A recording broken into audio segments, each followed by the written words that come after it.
Today, we're unpacking a powerful framework for understanding guilt, drawn from the work titled, quote, Why Guilt is Not of God, version 1.4, end quote. This material introduces a critical distinction between what it calls throne guilt and godly sorrow. It's a separation that offers a path to genuine repair and rest, rather than just fear or compliance. That's right, Chloe. The core idea is that these two experiences, often confused, serve very different purposes. The author isn't arguing against accountability, but rather against a distorted form of guilt that systems or thrones expand to control people.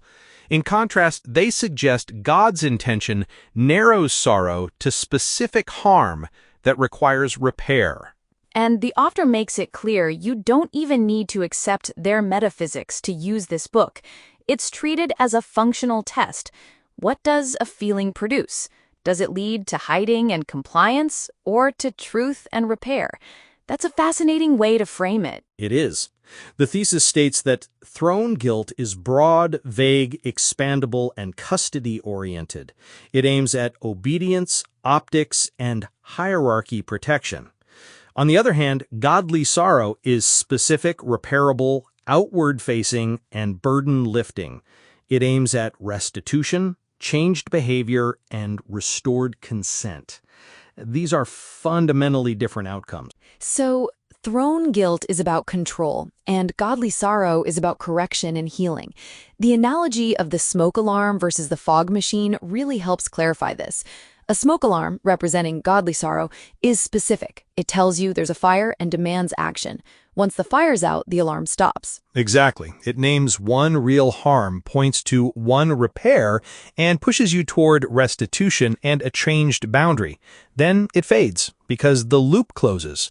But a fog machine, that's throne guilt. It fills the room without naming the fire. It makes everything feel wrong, nothing becomes repairable, and you stay disoriented and dependent. And it thickens when you ask for an exit, because the fog itself is the point. That's a chilling thought. It implies that certain systems actively want people disoriented and compliant, not truly repentant or healed. Also, the source material notes that throne guilt shrinks exits. Descent and departure become reframed as guilt. That's the argument. The book suggests that if a system needs guilt to keep you near, it is not shepherding you, it is holding custody.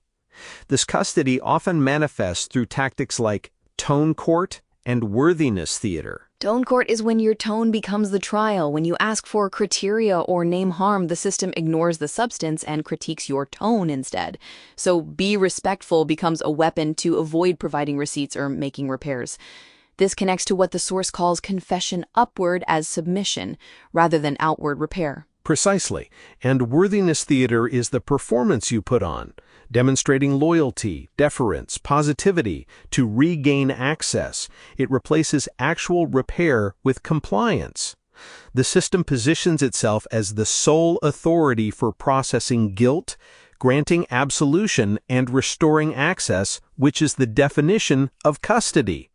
Throne guilt tries to redirect repentance upward instead of repairing outward. It sounds like confession upward as submission rather than actual repentance. The focus shifts from making things right with the harmed person to proving loyalty to the authority. Godly sorrow, conversely, demands repair and is outward, downward facing. That's a key distinction the book emphasizes. Throne guilt tries to redirect repentance upward. Instead of repairing outward, you perform loyalty. Godly sorrow, conversely, is dangerous to thrones because it creates receipts instead of theater. It focuses on harm that flows downward, often hidden by power. So godly sorrow as a repair engine moves toward truth-telling, apology, restitution, and boundary changes. And it's specific. It names exactly what happened, who was affected, and what it cost. And it doesn't linger indefinitely. Right. Godly sorrow isn't meant to be permanent. It ends when the loop closes. Truth told, restitution attempted, boundary changed, burden lighter. If a feeling never moves toward closure, it's likely not sorrow but custody fog. This contrasts sharply with throne guilt's expandable net, which can attach to anything and expand indefinitely without proving harm. The idea of upward harm is also fascinating here. When does challenging authority become morally wrong? The text says it's when your upward challenge predictably converts into downstream harm and you proceed without arc building. Arc building means scaffolding the challenge with protection for the vulnerable, like staging disclosure, building exits, and adding witnesses. Yes, arc building means scaffolding the challenge with protection for the vulnerable, like staging disclosure, building exits, and adding witnesses. If your action causes the weak to pay, it's a counterfeit revolt. The book differentiates between heat and harm. Leaders must tolerate heat, but harm, especially downward harm, is the primary target of true repentance. And this leads to the idea of support without enabling. Supporting leaders is good when it lowers custody and lifts burdens, but it becomes enabling when it requires secrecy, protects optics over repair, or creates an immunity culture where vulnerable people pay for stability. The source explicitly states support that lowers custody is holy, support that raises custody is enabling. Exactly. Support that lowers custody is holy. Support that raises custody is enabling. The goal is to support outcomes like burdens lifted, repair made, and exits protected, not to blindly support secrecy or gates that hide harm. All of this has profound implications for those who struggle with scrupulosity or rumination, feeling trapped in a guilt addiction loop. If you're constantly confessing vague badness without naming specific harm or achieving repair, you're likely in a custody machine. The author provides a close-the-loop method for this, essentially a 3-minute loop breaker.